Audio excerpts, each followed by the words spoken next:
नमः शिवाय महारुद्राय बाबा धवलेश्वराय नमो नमः।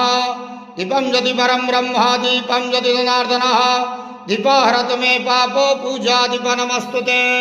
बाबा धवलेश्वर महाप्रभु संसार सुखी रखंतु।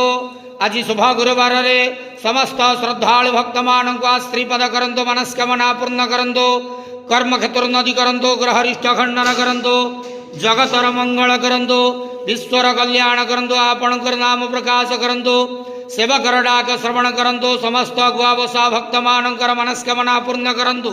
महाप्रभु धवलेश्वराय नमो नमः।